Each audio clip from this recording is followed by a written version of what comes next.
Hello everyone, I am Sushil and I am pursuing BTech in Mining Engineering at NIT Raipur. My department is Mining Engineering and I am final year student. I am going to teach about physical chemistry. My topic name is Gibbs free energy. जैसा कि board पर पीछे लिखा है Gibbs free energy, तो हम जानेंगे कि गिब्स फ्री एनर्जी क्या होता है। ये जेई और नीट के व्यू पॉइंट से फिजिकल केमिस्ट्री इन थर्मोडायनामिक्स में बहुत इंपॉर्टेंट टॉपिक है, जिसको आज हम डिस्कस करेंगे।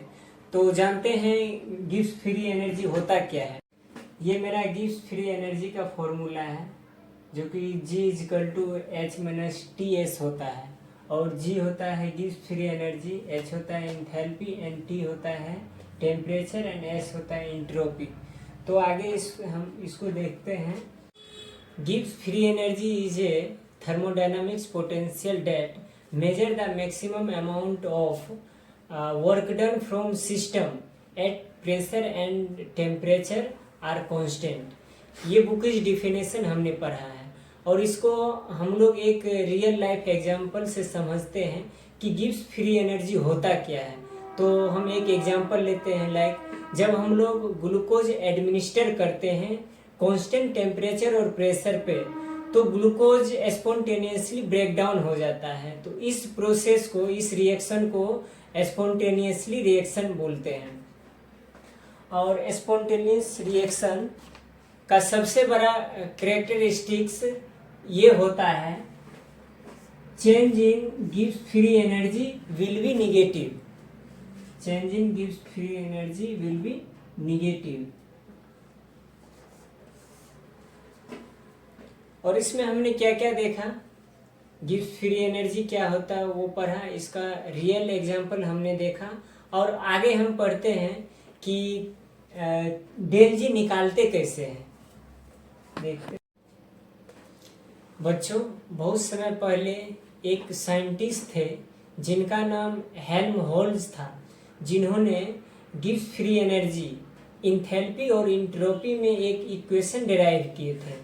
जो इक्वेशन यहाँ है, del G equal to del H minus T del S. ये इक्वेशन हेल्महोल्ट्ज ने डिराइव किया था। इस इक्वेशन को गिब्स हेल्महोल्ट्ज इक्वेशन भी बोलते हैं।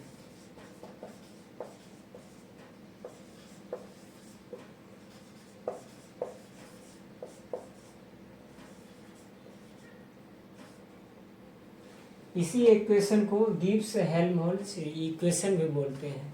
देन नेक्स्ट बच्चों, del G means change in Gibbs free energy. Change in Gibbs free energy.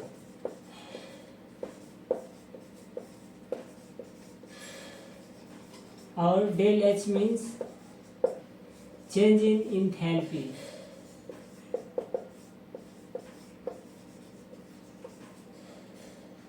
Change in enthalpy. और del S means change in entropy.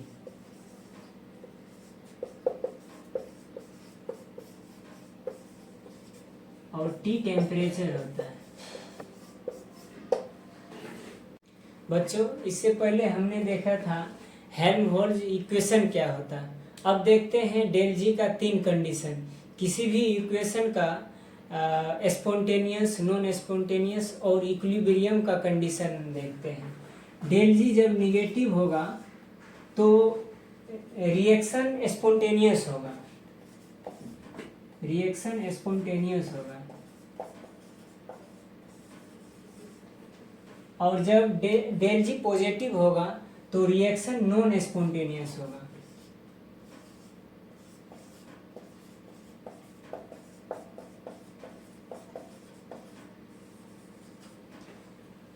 Third condition, जब डेल जी इक्वल टू 0 होगा तो reaction will be in equilibrium.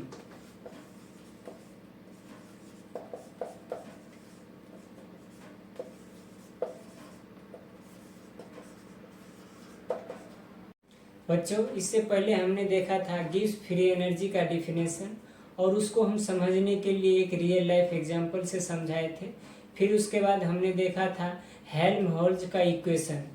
उसके बाद हमने देखा था Gibbs free energy का 3 कंडीशन, स्पॉन्टेनियस, नॉन स्पॉन्टेनियस और इक्विलिब्रियम का कंडीशन देखा था। और ये मेरा लास्ट टॉपिक है, डेल एच का डिफरेंट कंडीशन पर गिब्स फ्री एनर्जी का स्पॉन्टेनिटी क्या होगा वो हम चेक करते हैं इस इक्वेशन से। तो देखते हैं, if del H is negative and del S is positive then del G क्या होगा वो देखते हैं। Del G equal to del H minus T del S. इस साइन कन्वेंशन को इस इक्वेशन पर पुट करके देखते हैं कि इस रिएक्शन का स्पॉन्टेनिटी क्या होगा।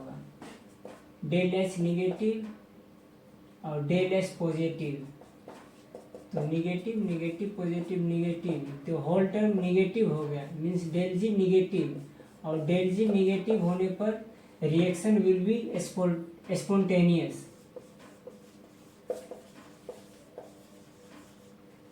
एंड सेकेंड कंडीशन देखते हैं, if del H is positive and del S is negative then spontaneity check करते हैं।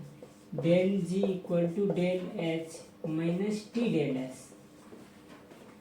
इस साइन को इस इक्वेशन पर पुट करते हैं।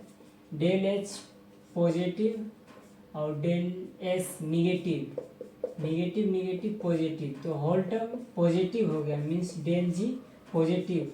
और इससे पहले हमने देखा था डेल जी पॉजिटिव होने पर नॉन स्पॉन्टेनियस होता है।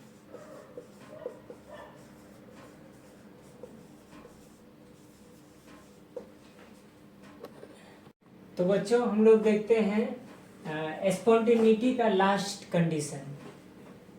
When del H is positive and del S is also positive, then spontaneity check करते हैं। del G equal to del H minus T del S। इस साइन कन्वेंशन को यहाँ पुट करते हैं, del H positive minus del S positive, तो फिर del G यहाँ जो है पॉजिटिव और निगेटिव दोनों आ गया, मीन्स डेल जी का 2 कंडीशन रहेगा, पॉजिटिव पर फिर अलग चेक करना होगा, निगेटिव पर फिर अलग चेक करना होगा। तो पहले देखते हैं, जब del G greater than 0 means non spontaneous, non spontaneous condition पर देखते हैं क्या होता है। Del H minus T del S greater than 0, del H greater than T del S, और T less than del H upon del S. Means ये जो है this reaction is non spontaneous when temperature below the specific temperature. And second देखते हैं, ये non spontaneous होगा। Second देखते हैं, डेल जी लेस देन 0, डेल जी लेस देन 0 पर ये रिएक्शन स्पॉन्टेनियस होगा, और इसको इस इक्वेशन से चेक करते हैं। Del H minus T del S less than 0, del H less than T del S, तो T greater than del H upon del S. This reaction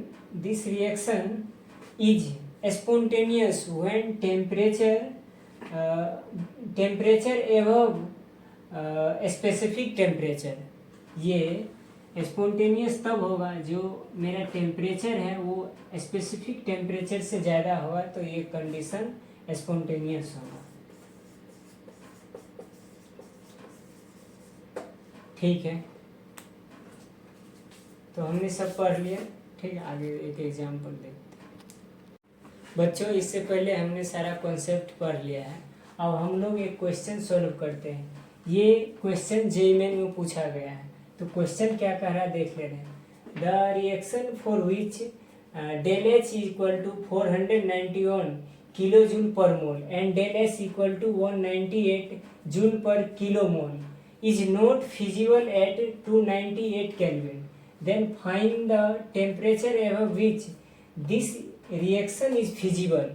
means हम लोग ये इक्वेशन पढ़ लिए हैं और ये क्या कह रहा है, और देखते हैं कि ये जो क्वेश्चन है, ये रिएक्शन 298 केल्विन पे not feasible means non spontaneous है, और मेरे को फाइंड करना है कि टेम्परेचर ये रिएक्शन किस टेम्परेचर पर स्पॉन्टेनियस हो जाएगा, जो कि ये कंडीशन दिया है और इसी को फाइंड करना है। तो देखते हैं आंसर। गिवन डाटा क्या दिया है, del H is equal to 491 kilo joule per mole and del S क्या है 198 जूल पर किलो मोल। तो हमको पूछ क्या रहा है, टेम्परेचर एवं which this reaction is feasible. कोई भी रिएक्शन फिजिबल होता है वो स्पॉन्टेनियस कंडीशन पर। तो हम लोग फॉर स्पॉन्टेनियस कंडीशन और स्पॉन्टेनियस कंडीशन पर डेल जी निगेटिव होता है। तो देख लेते हैं, डेल एच बराबर del G equal to del H minus T del S less than 0 और del H less than T del S. तो टी फाइंड करते हैं, T is greater than del H upon del S. यहाँ value put करते हैं, del H क्या है 491, kilo को कन्वर्ट कर लेते हैं 10⁻³ मतलब 1000 से गुना करके इसको जूल में ला दी। फिर देखते हैं del S given data 198 joule में पहले से है, तो इसको हम फाइंड करते हैं क्या आ रहा है। ये फाइंड करने पर 2480.3 केल्विन आ रहा है। ये जो टेम्परेचर स्पॉन्टेनियस तब होगा, ये इक्वेशन स्पॉन्टेनियस तब होगा जब टेम्परेचर 2480 से ग्रेटर होगा। लाइक इस वैल्यू से जब टेम्परेचर का वैल्यू इससे ज़्यादा होगा तो ये रिएक्शन स्पॉन्टेनियस होगा। तो हमने देख लिया इस इक्वेशन को। Thank you very much. आज क्लास यहीं समाप्त करते हैं।